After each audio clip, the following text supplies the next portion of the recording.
Thank you, Commissioner. Thank you very much.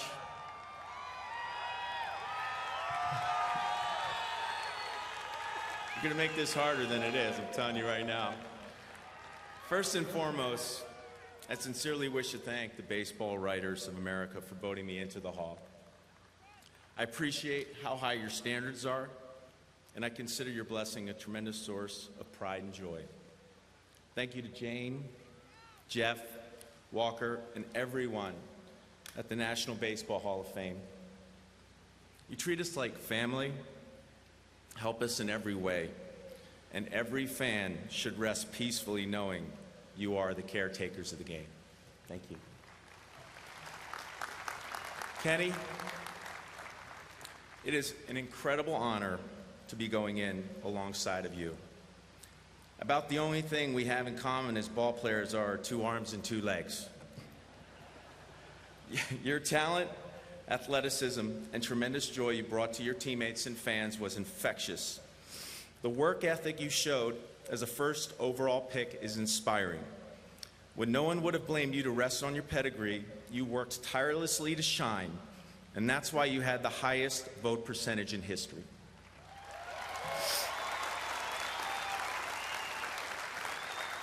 I'll never forget the first time I witnessed your skills. Unfortunately, it came at my expense when you robbed me on a ball in the gap instructionally early in our careers. I knew at that time professional baseball was going to be very difficult. I'm so happy for you. God bless you and your family. Thank you to all the legends and Hall of Famers on this stage behind me.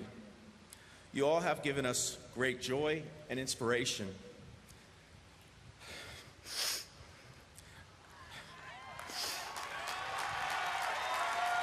The only way I ever thought I would be here with you is if I bought a ticket. It is a testament to our great country and game that dreams can come true. You just need to be willing to pay the price. 2 that are very special to me are Mike Schmidt and Johnny Bench. Schmitty, I watched you as a child. I celebrated with you and suffered with you. You are a true man of class and faith. The outpouring of emotion when you announced your retirement showed how much pressure you put on yourself to perform, and I always considered you an inspiration. God bless you. And Johnny Bench. Johnny, you will always be the best of all time.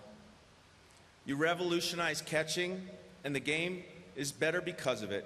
Your leadership and performance in the biggest games will never be matched. Although maybe I hit the ball just a little better to right field. I think one of the most amazing things about the Hall is that no one goes in here alone. We all have had many people helping us, inspiring us, coaching us, and yes, sometimes kicking us in the rear. And now it is my tremendous honor and privilege to thank those that have done this for me. My love affair with baseball started in a small steel town about a 4-hour drive south of here named Phoenixville, Pennsylvania.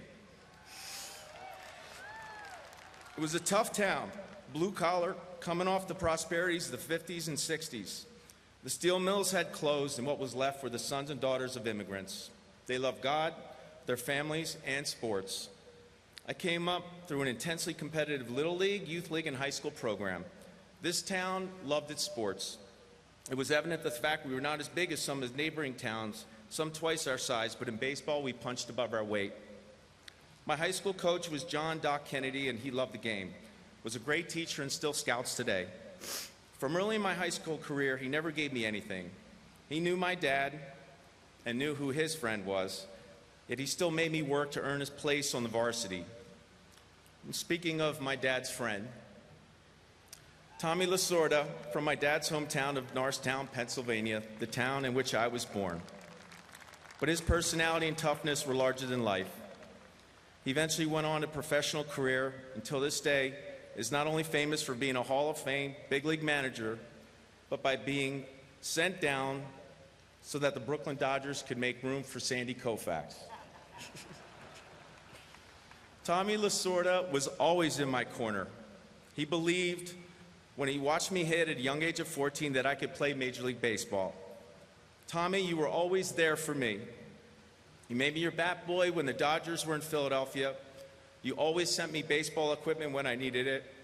You convinced the Dodgers to draft me. You gave me big league at-bats in spring training when I was a green, wide-eyed kid out of junior college. You went to bat for me when I walked away for the game. You convinced the Dodgers to let a very popular catcher in Mike Scioscia go so that a veteran pitching staff would know that I was their catcher my rookie year, no matter how many mistakes I made or how inexperienced I was. And speaking of experience, I was blessed to have a demanding pitching staff with such names as Oral Hershiser, Kevin Gross, Ramon Martinez, and Tom Candiotti. Tommy one day consoled me when I was really struggling to catch his knuckleball and throw out runners by saying, "Mike, I don't give a crap if you ever throw anybody out. Just go out and hit me a 3-run home run." Tommy was always there for me like a guardian angel. After high school, he sent me to the University of Miami, and after a less than stellar freshman season in which I went 2 for 9 with no RBIs, Tommy sent me to Miami-Dade Community College, where I played for Dr. Demi Maneri, the all-time winningest coach of junior college baseball. Doc played me at first that season. I hit a respectable 360 and started showing some power. Doc's son, Paul Maneri, was the head coach of St. Thomas University at the time, and he was amazingly supportive and told me no matter how frustrating baseball could be, you need to go on, keep going, and keep playing. Speaking of playing, Tommy, my father, and then Coach Joe Ferguson started kicking the idea around of me possibly playing catcher. He convinced then scouting director Ben Wade to waste a late round, and I mean late round draft pick on me. And so began my adventure in professional baseball. I was fortunate enough to have Johnny Roseborough and Kevin Kennedy as my first catching instructors. I could still remember the pain of blocking balls by the machine and lying in bed at night. But it wasn't all bad. I actually got the chance to hit batting practice off the great Sandy Koufax. A little benefit of being with the Dodgers. Tommy then sent me down to the Dominican camp of the Dodgers Campo Las Palmas in the Dominican Republic to pick up valuable experience and communicate with Spanish-speaking pitchers. One happens to be here behind me, Pedro Martinez. Reta, curva, cambia. I returned to the States with more confidence and the belief that actually I can do this thing, catching that is. One spring training early in my minor league career, I noticed a rather imposing hitting coach around the cages. He strutted around like a peacock, he had that drill sergeant voice, and if you said something he had disagreed with, he'd snarl at you and your spine would shrink. He was Reggie Smith. There's always a handful of people in your life who change the direction of your destiny. Reggie was this for me. He originally came up with the Boston Red Sox with Ted Williams as his hitting coach. And I was so fortunate to have Ted Williams give me a private hitting lesson at 15 years old, as you saw in the video. There's no greater experience than a 15-year-old inspiring here to get a lesson from the greatest hitter of all time. Reggie knew right away that I had something you couldn't teach, power. And he wasted no time working with me in the cage to refine my swing and make it shorter. He knew my swing at the time was too long, and he had to shorten it to make it quicker. He did this with a series of drills and disciplines he learned as a player in Japan. I responded, worked, and started to get it. One drill, actually on a tee, I could eventually square up a line drive with my eyes closed. Reggie so much cared about me, the one year I was frustrated and quit my minor league team, he actually came to my house and told me I was coming back and to do exactly what the Dodgers said. Reggie, thank you for this, and thank you for helping me. You are a great hitting coach, but the biggest lesson that you taught me was how to get through the game of life and to never quit.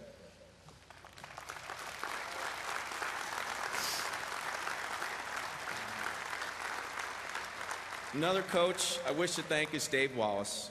He also convinced me to come back the time I quit.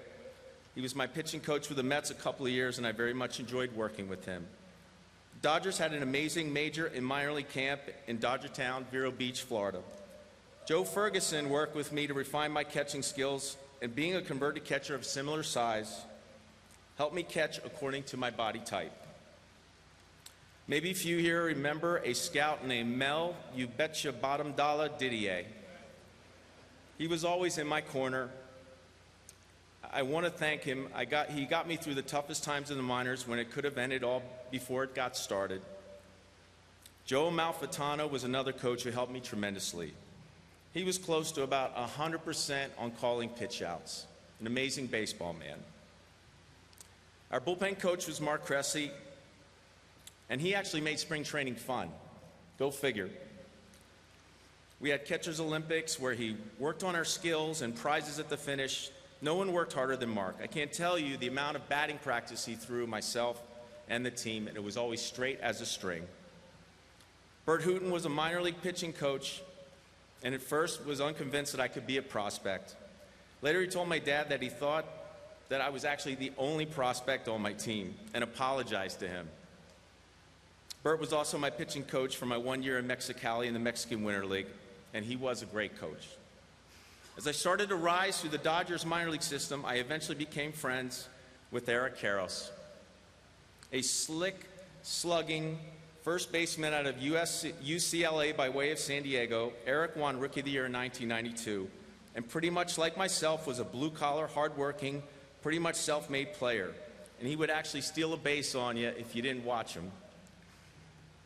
Eric was kind enough to invite me to live with him and a couple other roommates my rookie year, and we had a pretty good time. Eric showed me how to be a big leaguer. He was a leader in the clubhouse and pretty much played every day.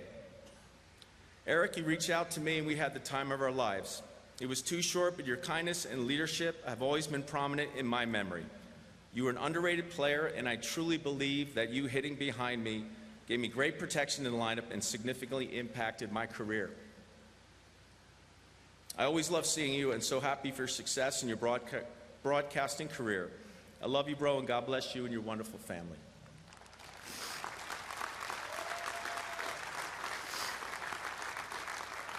It truly was an honor and a privilege to be drafted, signed, and developed by the Los Angeles Dodgers. Mr. Peter O'Malley was a wonderful owner. He was a tremendous family man who prided himself on having the best possible atmosphere to play baseball in an otherwise quiet town of Vero Beach. I can remember many times when he had barbecues and parties. It truly was an incredible experience, and I've always cherished and valued my time there. I will always be eternally grateful for the opportunity. The Dodgers and I parted ways, and then I played a short week with the Marlins before getting traded again. Even though I was there for about a week, I had the privilege to play for an amazing baseball man in manager Jim Leyland. I consider Jim one of the game's true treasures. A week later, at my home in Florida, my lifelong friend and agent Danny Lozano, which I wish to thank for making me listen to him, told me that I was traded to the New York Mets.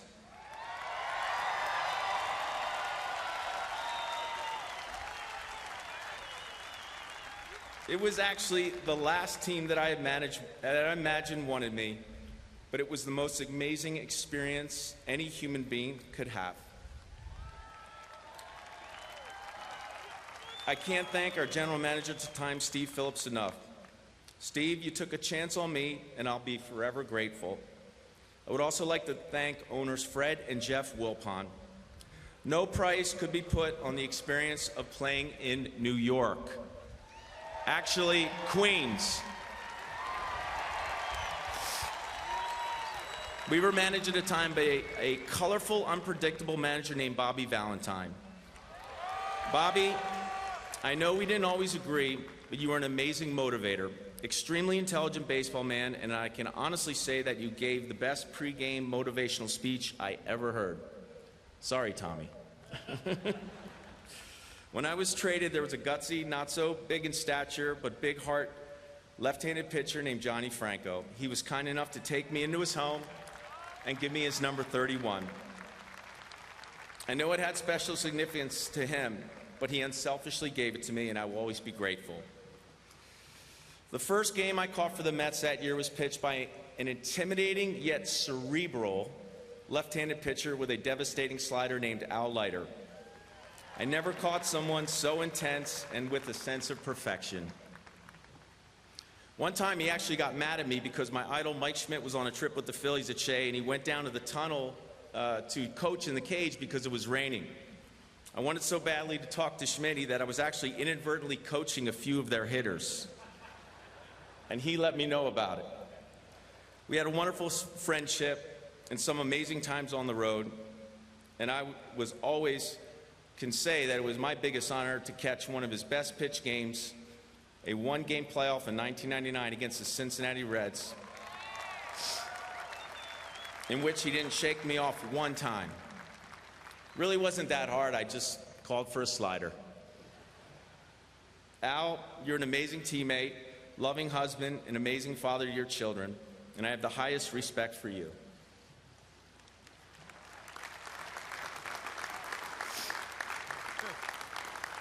I was also very fortunate to play with some incredible teammates in New York. Edgardo Alfonso comes to mind. Mi pana, Edgardo Alfonso was a great fielder and clutch hitter. Many times I can remember him picking me up when I failed to come through. As a matter of fact, one memorable 3-run home run that I hit on July 4th in the 8th inning against the Braves, Edgardo actually had an amazing two-strike hit that tied the game and allowed me to relax and feel more confident at the plate knowing we were tied. If you guys up here know what that means. How can I put into words my thanks, love, and appreciation for New York Mets fans?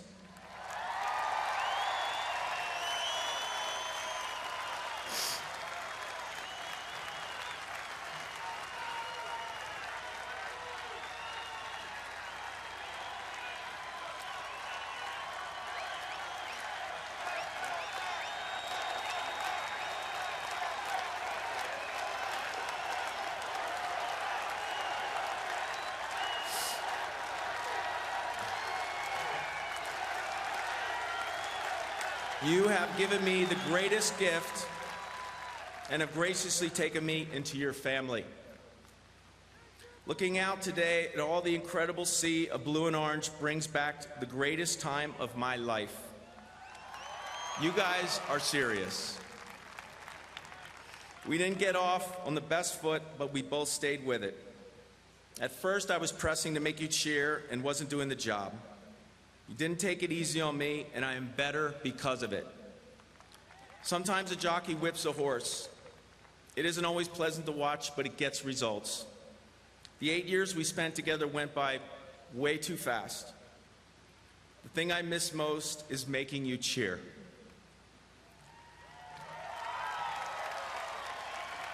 No fans rock the house like Mets fans.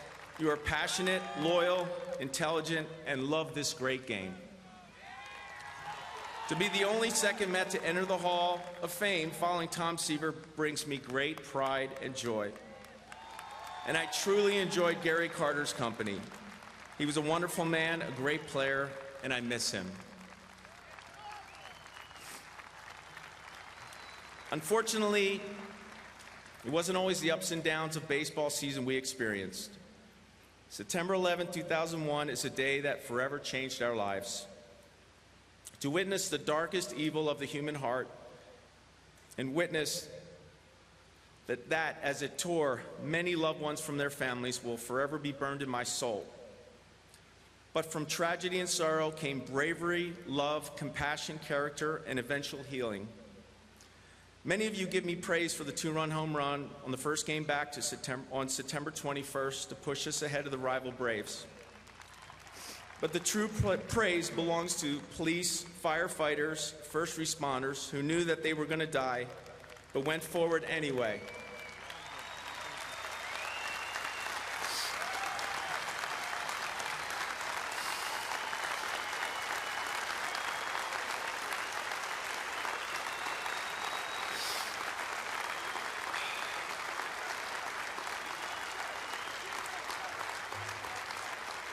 Jesus said, there is no greater love than to lay down one's life for his friends.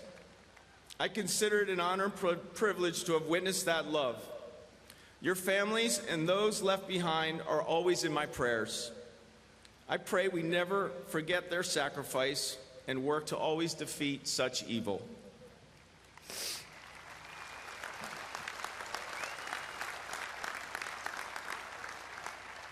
I was blessed to play one season in San Diego for a great manager in Bruce Bochy, a cool general manager in Kevin Towers. I always look back on my 1 year with fondness and affection, wonderful fans, and a great place to play. I also got to spend some time with Tony Gwynn, who sadly is no longer with us. I think he alone cost me about 3 batting titles. But he brought out the best in me, and I was very pleased the National League batting title would be named after him and the American League title after the amazing Rod Crew.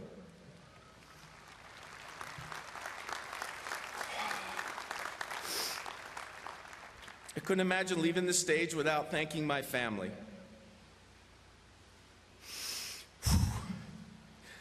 My father, Vince, was a son of Italian immigrants. He's so proud of his Italian heritage. Una grazie infinito al Paese Italia che ha fatto i regali di mio padre. My dad always dreamed of playing in the major leagues for his all-American love of baseball. He cannot follow that dream as the realities of life and having to support his family forced him to work. He built a great business and employed many people. My father's faith in me, often greater than my own, is the single most important factor of me being inducted into this Hall of Fame. Thank you, Dad.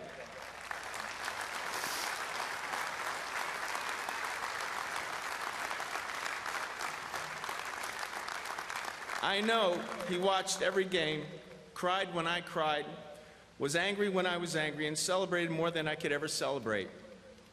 He is a man deeply devoted to his family, and after having suffered a major stroke a few years ago, is stronger-willed than ever.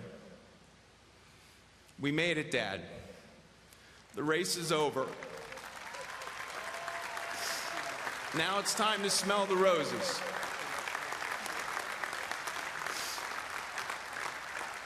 My mother gave me the greatest gift a mother can give a child. She gave me the gift of my Catholic faith. This has had a profound impact on my career. It has given me patience, compassion, and hope. Pope Benedict XVI said, one who has hope lives differently. Mom, you raised 5 boys mostly on your own, and you're always there for me. One special moment in my memory of my mother is an ice-cold high school game at Owen J. Roberts High School in which I hit 2 home runs. There may be about 5 or 6 people watching the game, but as I crossed home plate, I noticed my mom jumping up and down, clapping. Mom, you were the glue to our family and a true woman of God. Thank you.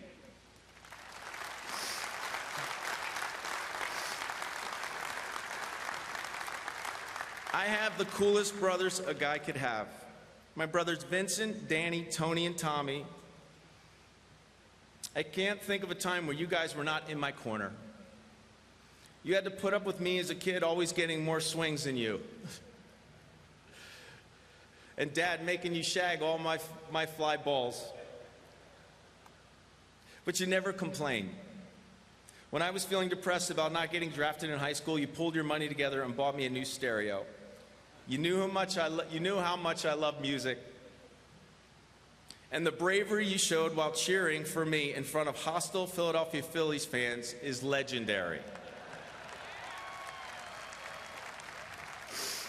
We had a lot of fun growing up together. I cherish every minute we reconnect. My wife, Alicia, is a special woman. I'm privileged to be her husband.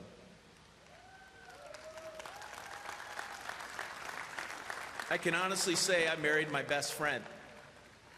She often jokes we married when my career was, shall we say, in its twilight. But that made it very difficult for her. I'm sure many here behind me struggled a little when our careers ended. Life isn't always easy for a retired ball player. She has had incredible patience with me and is a loving and giving mother. She often puts people's needs ahead of her own. You have brought joy and fun to my life. I love you very much.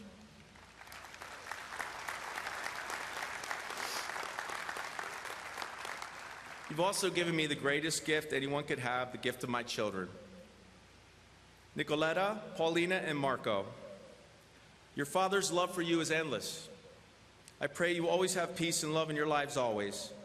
Go out, dream big, work tirelessly, and love the Lord. It worked for your dad.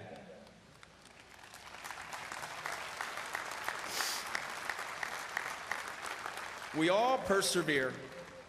In breaking the color barrier in Major League Baseball, Jackie Robinson was a leader to us all as players and a nation. A man of character, courage, bravery, and discipline. He demonstrated that we're all equal on the field and in the locker room. And his lessons are still as important today as they were in the 1940s and 50s. Be humble and true to yourself. Be smart in how you behave. Make good personal decisions. Stand up for what is right.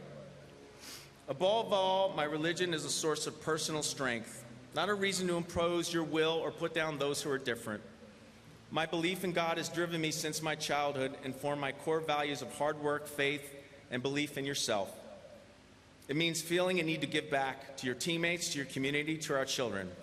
Nobody on this stage with me who has shared this incredible honor got here without teammates, community support, and mentors. We all have a responsibility to future generations. Shortly after leaving office more than 100 years ago, President Teddy Roosevelt said, "It is not the critic who counts, not the man who points out how the strong man stumbles or where the doer of deeds could have done them better.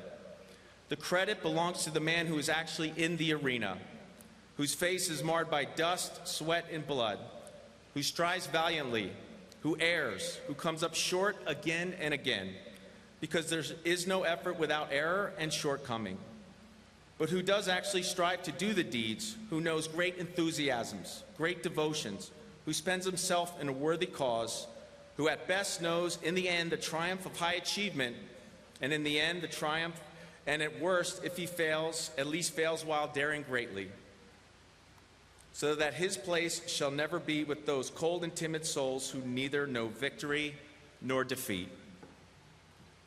I have been devoted to this great game of baseball, and it is a worthy cause. We players share our love of baseball with millions of fans. That love bridges generations, impacts lives, and helps heal wounds. I want to thank you all for sharing this with me. God bless you, and thank you very much.